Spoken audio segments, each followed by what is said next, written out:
Today we are going to discuss the Frank Starling mechanism or Frank Starling law. Basically, we have started our new chapter about the cardiac output, venous return, and their regulation. So, Frank Starling mechanism basically explains the relationship between cardiac output and venous return. Frank Starling mechanism simply means that the heart pumps whatever the amount of blood returns to the heart. The heart basically pumps whatever amount of blood returns to the heart. Or, in other words, it simply means that the amount of blood that is pumped by the heart or cardiac output is dependent more on the venous return or the amount of blood returning to the heart, not directly on the heart itself. Now, basically, the heart receives the blood in the right atrium. From the right atrium, the blood goes into the right ventricle. From the right ventricle, the blood goes into the lungs. It gets oxygenated and returned into the left atrium. From the left atrium, the blood goes into the left ventricle, and from the left atrium, the blood goes into the whole of the body, where the tissue cells consume the oxygens and nutrients, and then the deoxygenated blood returns once again into the right atrium. Now, the amount of blood that the heart will be pumping every minute, that is known as cardiac output, and the amount of blood that returns to the heart every minute, that is the venous return, is dependent on a lot of factors. But most of the time, the factors are determined in the periphery or the local metabolic mechanism. Now, we have discussed that cardiac output is dependent on a lot of factors that includes the age of a person, the metabolic activities of a person, the exercise, and some pathologies and diseases. But whatever may be the mechanism, if the amount of blood or the volume of blood that returns to the heart is more, then the pumping or the activity of the heart or the cardiac output of the heart will definitely increase.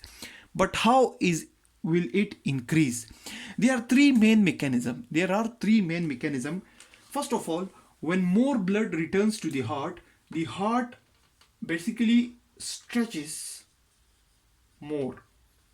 The heart muscles stretches more, and when the muscle stretches more, then they contract more forcefully, and due to forceful contraction of the heart, more blood goes out of the heart into the systems.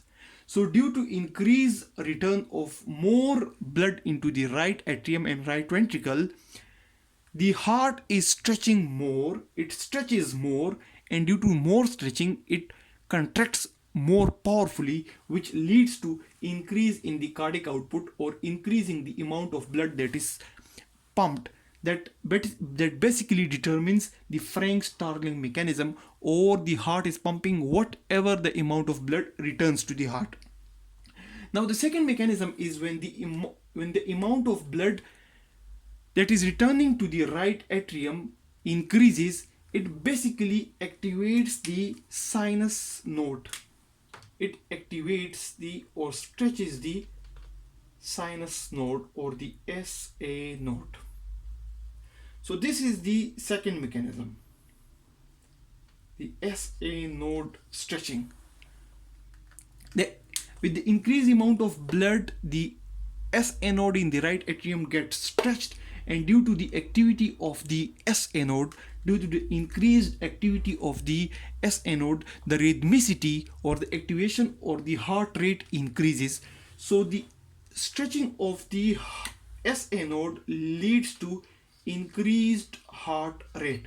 That is the second mechanism through which the Frank Starling mechanism, or that is the second mechanism with the help of which more amount of blood is pumped when more amount of blood is returning to the heart. The third mechanism is that whenever more amount or increased volume of blood returns to the RA or the right atrium stretches. Due to stretching of the right atrium, signals generates from the right atrium, and these signals go to the brain. And then in the brain there is a vasomotor center. Vasomotor center. From the vasomotor center, signals come back into the SA node and activates the SA node, and the SA node in return increases the rate of contraction further. It increases the heart rate even more. And this mechanism of stretch of the right atrium and the signals going to the brain, the vasomotor centers, and then the signals from the vasomotor center coming back to the SA node and increasing the heart rate is known as Bainbridge reflex. Bainbridge reflex. So first of all, the muscles in the heart stretches more, and due to increased stretching they pump more and pump more blood out, or the cardiac output increases. So that's the first mechanism through which the Frank Starling mechanism or the Frank Starling law works.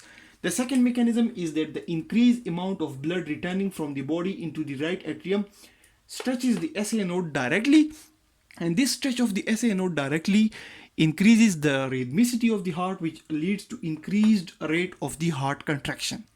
And the third mechanism is that due to stretching of the right atrium, wall of the right atrium, signals get generated, and those signals goes into the brain, the vasomotor center of the brain, and from the vasomotor center of the brain then signals come back into the SA node, and the signal SA node further increases the heart rate, and this further increase in the heart rate through the brain is known as Bainbridge reflex. These three mechanisms basically helps in increasing the cardiac output due to increasing venous return, and this is the basis of Frank Starling mechanism, or this is known as the Frank Starling law. Now, what are the factors that will lead to increased blood returning to the heart, or what factors will basically lead to increase in the venous return? So basically the factors that basically lead to increased venous return are the local factors in the tissues or the cells in the human body. When blood comes into the tissues, for example in the legs, the muscles of the legs or the muscles of the arm, here if the metabolic activity of the muscles in the legs or arms increases, this increase in metabolic activity will lead to increased consumption of oxygen, and then consumption of oxygen will require increased amount of blood. So that's the main factor which will increase the amount or the blood flow in these tissues.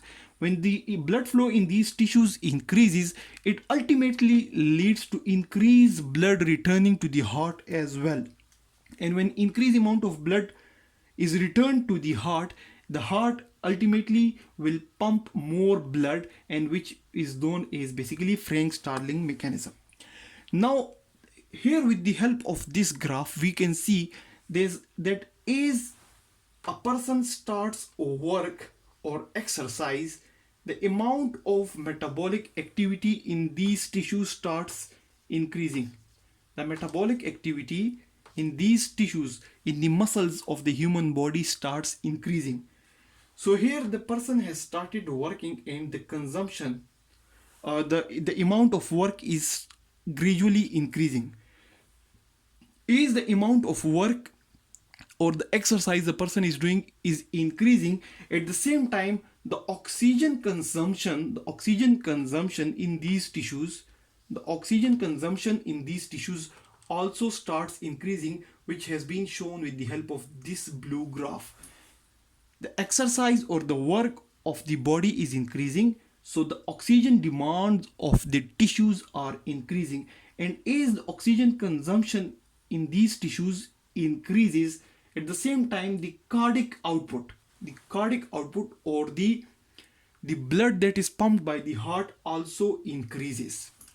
So it is more about the amount of work or the consumption of the tissues or the local factors which will basically determine the cardiac output. So the regulation of the cardiac output is basically due to regulation of the local blood flow. In local blood flow is simply the blood flow to the tissues or the muscles or the organs of the human body. It is basically determined by the activities. So these activities could be normal activities like work or exercise, which when increases will ultimately lead to increased consumption and increased cardiac output, or it may be due to some pathologies, for example beriberi or some other conditions or some other pathologies or diseases which will lead to increased metabolic rate. For example, in increased thyroid hormone secretion or hyperthyroidism, the more metabolism will lead to increase in oxygen consumption, and that increase in oxygen consumption will also lead to cardiac output. And that proves that the cardiac output is more dependent upon the regulation of the local blood flow. It's more about the regulation of the local blood flow, or the regulation of the cardiac output is due to the regulation of the local blood flow, and it's not more about the heart itself. Although there are some limits, for example, if the cardiac output reach a certain point, from that point onwards the cardiac output cannot increase, because the heart definitely has some limits, but most of the time the cardiac output is mostly dependent upon the regulation at the local level. So that's all about the Frank Starling mechanism or the Frank Starling law, which simply means that the amount of the blood the heart will pump is dependent upon the amount of blood that is returning to the heart. And when more amount of blood returns to the heart, it stretches the heart more, and due to more stretching the heart pumps more. Secondly, the increased amount of blood stretches the SA node of the heart, which leads to increased heart rate.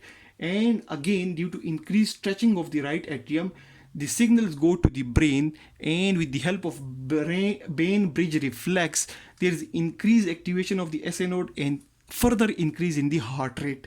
And finally, the amount of blood that returns to the heart or the venous return is determined mostly more by the local consumption or the local metabolic activities of the tissue in the periphery or the muscles of the human body.